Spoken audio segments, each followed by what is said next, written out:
AP deputy CM Pawan Kalyan Tirumala శ్రీవారి దర్శనార్థం ఇప్పుడే మహద్వారం దగ్గరికి చేరుకున్నటువంటి పరిస్థితి ఇప్పుడు మనం చూస్తున్నాము. శ్రీవారి దర్శనార్థం ఇద్దరు కుమార్తెలతో కలిసి, అంటే ఒక కుమార్తె ఆద్య, మరో కుమార్తె ఫలానా అంజలితో కలిసి మహద్వారం లోపలికి Pawan Kalyan deputy CM, AP deputy CM కేవలం ఇద్దరు కూతుర్లు ఆయన మాత్రమే, ముగ్గురు మాత్రమే మహద్వారం ఎంట్రన్స్ టీటీడీ అధికారులు కల్పించినటువంటి పరిస్థితిని, అనంతరం కూడా మహద్వారము గేట్లను మూసివేసినటువంటి పరిస్థితిని మనం చూస్తున్నాం. సో పవన్ కళ్యాణ్ వెనుక ఇద్దరు కూతుర్లు కూడా స్వామివారి దర్శనార్థం లోపలికి వెళ్తున్నారు. సో స్వామివారి దర్శనము ముగించుకున్న తర్వాత ఆయన మొదటగా కూడా స్వామివారి దర్శనం ప్రస్తుతం మహద్వారం దాటుతున్నటువంటి పరిస్థితిని చూస్తున్నాం.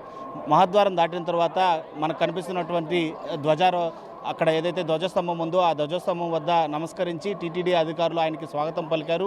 ప్రస్తుతం ఆయన ధ్వజస్తంభానికి నమస్కరించిన తర్వాత స్వామివారి గర్భాలయంలోకి ప్రవేశించి స్వామివారిని దర్శించుకున్న అనంతరం తిరిగి ధ్వజస్తంభానికి మరోసారి నమస్కరించి రంగనాయక మండపంలోకి చేరుకుంటారు. అలా రంగనాయక మండపంలోకి చేరుకున్నటువంటి డిప్యూటీ సీఎంకి టీటీడీ అధికారులు ఇటు శేషవస్త్రాన్ని సమర్పించడమే కాకుండా స్వామివారి తీర్థ ప్రసాదాలను అందజేస్తారు. అదేవిధంగా ఆలయ వేద పండితులు డిప్యూటీ సీఎంకి వేద ఆశీర్వచనం పలుకుతారు. అనంతరం ఆలయంలో జరిగేటువంటి కైంకర్యాల దగ్గర నుండి కూడా స్వామివారి నైవేద్యం వంటి వ్యవహారాలకు సంబంధించినటువంటి పూర్తి వివరాలను ఇటు వేద పండితులు కావచ్చు, ఆగమ శాస్త్రానికి సంబంధించినటువంటి సలహాదారుల దగ్గర నుంచి డిప్యూటీ సీఎం అడిగి తెలుసుకునేటువంటి పరిస్థితి అయితే చాలా స్పష్టంగా కనిపిస్తుంది. అనంతరం ఆయన ఆలయం వెలుపలికి విచ్చేసిన తర్వాత ఆలయం పక్కన ఉన్నటువంటి శ్రీ తరిగొండ వేంగమాంబ నిత్య అన్న ప్రసాద కేంద్రంలోకి వెళ్ళి అక్కడ అన్నప్రసాద వితరణ కావచ్చు, లేదా ఫుడ్ సర్వ్ చేస్తున్నటువంటి విధానం కావచ్చు, ఫుడ్ యొక్క క్వాలిటీ కావచ్చు, నాణ్యత కావచ్చు, వీటన్నిటిని కూడా పరిశీలిస్తారు.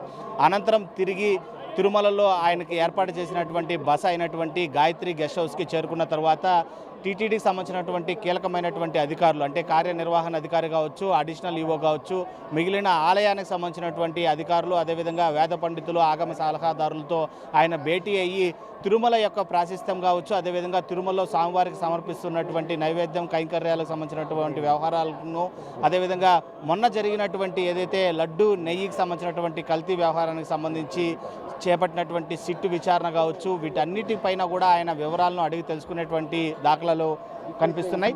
మొత్తం మీద ప్రస్తుతం ఏదైతే కొద్ది క్షణాల ముందే ఏపీ డిప్యూటీ సీఎం ఇదే మహద్వారం గుండా కూడా ఎంట్రీ తీసుకొని ఆలయంలోకి ప్రవేశించినటువంటి పరిస్థితిని మనం చూసాం.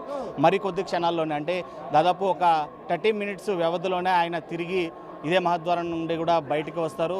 ఆలయ పండితులు పూర్తిగా కూడా ఆయనకి కావాల్సినటువంటి అన్ని సపర్యాలు చేసిన అనంతరం కూడా ఆయన ఆలయం వెలుపలికి వచ్చి ఇటు అన్నదాన ప్రసాద కేంద్రానికి వెళ్ళేటువంటి పరిస్థితులు ఇక్కడ కనిపిస్తున్నాయి. Out studio. మరిన్ని వీడియోస్ కోసం ఛానల్ ని సబ్స్క్రైబ్ చేయండి. లేటెస్ట్ అప్డేట్స్ కోసం వాట్సాప్ ఛానల్ ని ఫాలో చేయండి.